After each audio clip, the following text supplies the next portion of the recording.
I just put on one of those convertible bras, and halfway through putting it on I got so tangled up that I was convinced I was being abducted. Good morning everyone! Welcome to Eternally Awkward. I'm Penny, and today we're going to be doing a will it work on mixing translucent powder in with your foundation to create a matte poreless finish. Just watched a video from Nakia Joy talking about the new Urban Decay Velvetizer Powder as a mixing medium with your foundation. And she said it worked really well with her oily skin, with blurring pores and creating a fantastic finish. She did still get oily. I will link the video in the description box below so you can go and check that out too. But reading through the comments, I saw lots of people wondering it would work just the same with any kind of translucent powder, because that's what the mixing medium really is. It's just a translucent powder. So I'm going to try it out a couple of different ways.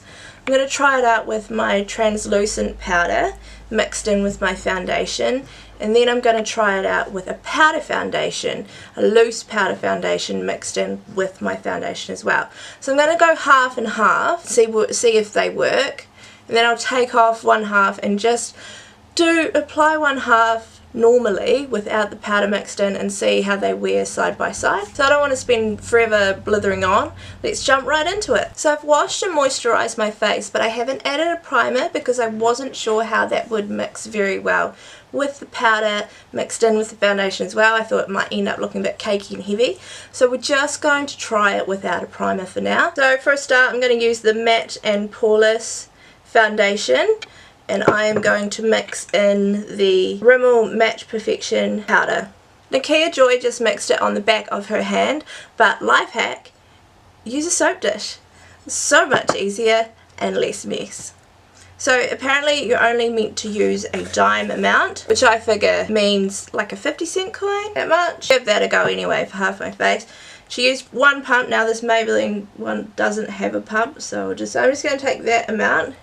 I'm going to mix them together. I'm just going to use the end of a makeup brush here. Totally understanding why she used a brush now. The powder is going everywhere. Alright, and I figure the best thing to do, well, what we're going to try out, one side of the face is using a brush to apply it. So it's definitely made it a lot thicker. And this foundation on me, it's okay at keeping the oils at bay. I only need to blot a couple of times throughout the day, and it's definitely not a matte finish normally on my skin. A little bit dark for me at the moment, so I'll just take it down my neck. That's one side done. It's definitely not even my precious. It's definitely not as dewy as it normally sits on my skin. Why don't we go ahead and grab the powder foundation.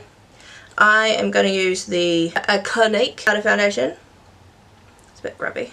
Anyway, just going to grind out some powder. Thinking, do I think this is more coverage than normal? No. I really need to do a side by side, which is why I'm going to end up taking off half my makeup and just reapplying the other side normally. But I just want to see whether it's better to use powder foundation or a translucent powder, what sits better on the skin, all that kind of jazz.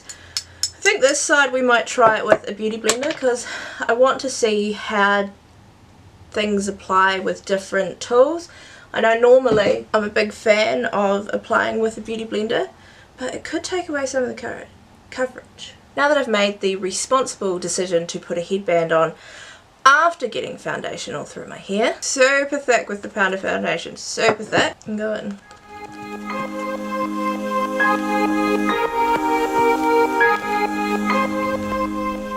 Seriously, it's so dark outside. I really hope that you can actually see, because honestly it looks like night time and it's not even lunchtime yet.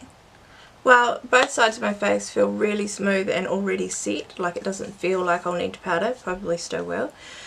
I'm going to zoom you guys in. So far I'm definitely going to say that the translucent powder on this side of the face worked better for blurring pores and mattifying.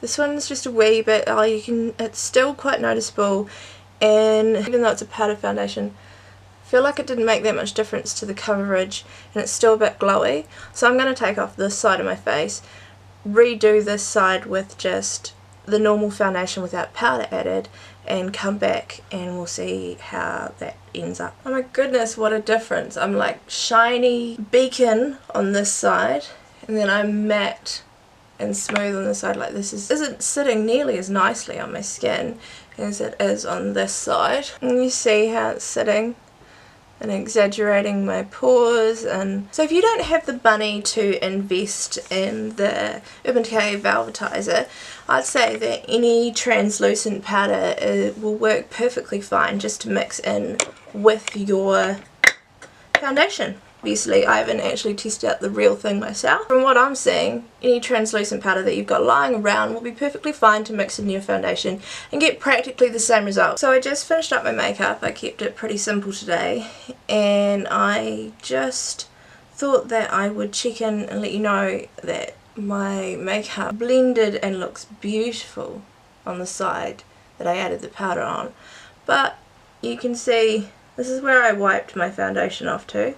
And you can see that the other side on my forehead has gone super patchy and weird looking, and which I think is probably because I didn't use a primer. Basically, the side with the powder looks so much better than the side without the powder. Honestly, the left side of my face looks so bad right now that any self-respecting person would wipe it off and start again. Fortunately, I'm not a self-respecting person, so I'm going to leave it on for the rest of the day and see how it wears against the other side. I'll be back later. It's now the end of the day, and I thought I'd do a final check-in to let you know if there's any difference in the way that either side of the foundation is worn. The biggest difference I can see is how it's sitting on the face. Nothing's broken down on this side of my face, everything's still looking smooth. I did have a bit of a mishap with toast. I can't see any major difference in oil on either side. Who knows, maybe when I'm editing this my opinions might change. When I'm looking at my face, I'm not seeing a massive difference in pore size. Like these obviously look slightly more blurred, but it's not like, whoa, look how blurred my pores are. So the Urban Decay powder may be worth investing in if it really does make that big of a difference. For me, I think pores are necessary on your face. They're kind of essential. I don't know why we're always trying to make them disappear. My biggest thing is the way that makeup sits and lasts on the skin, and for that I would definitely give the method of mixing in translucent powder with your foundation big tick of approval. So that's all for me today. If you like this video, please give it a thumbs up, subscribe to my channel, and I'll see you next week. Bye!